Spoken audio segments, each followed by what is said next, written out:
The writer would like to be anonymous.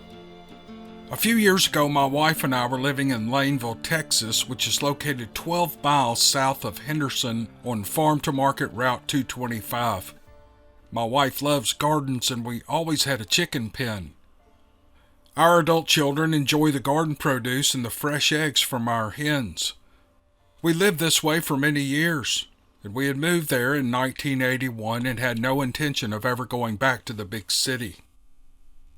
The event that I'm writing about happened in 2015, and it signaled the end of our chicken business. Each morning I would walk down to the chicken pen that was 150 feet behind our house. After I fed the chickens and checked their water, I headed back to the house to eat my own breakfast. I had guns, but I never carried one around our own property. At that time, we had a terrier named Buffy who went everywhere we did, and in her whole life had never shown any inclination to be afraid of anything. But on this day, I was in the middle of my chores when Buffy stopped dead still. She was fixed on something beyond the tree line behind the chicken pen, and the hair on her neck and back stood straight up. Buffy was frozen in place and didn't move a single muscle. I shifted my gaze to the tree line, and what I saw caught my breath. I knew I was looking at something I had never seen before. This thing apparently had been walking just outside the tree line, and it stopped when we did.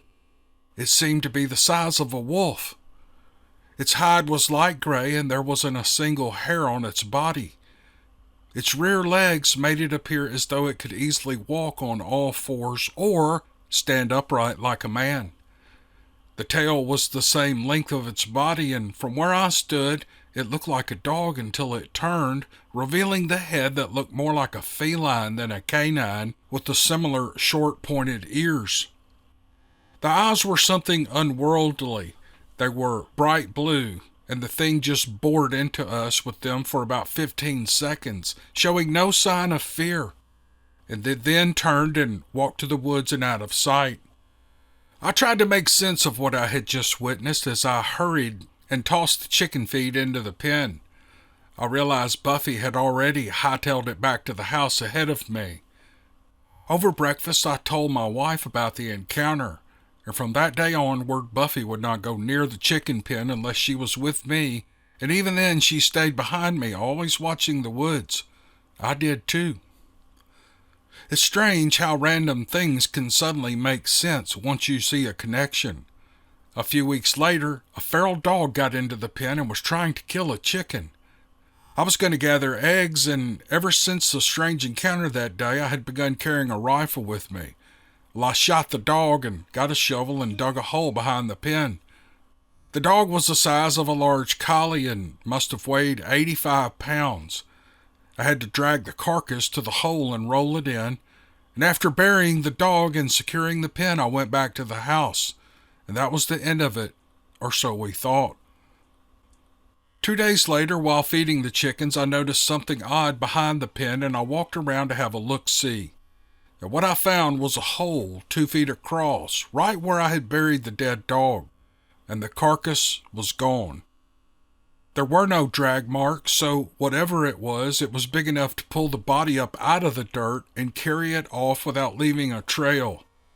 Well, I searched all over the back of our property and never found anything that would suggest some sort of scavenger was at work. My wife and I were the only ones who knew what I had buried back there.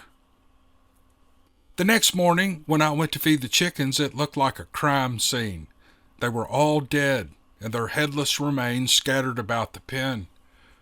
The rooster had been tossed 20 feet from the ground into the top of a persimmon tree. Oddly, given the scale of the carnage, there was not a single drop of blood anywhere.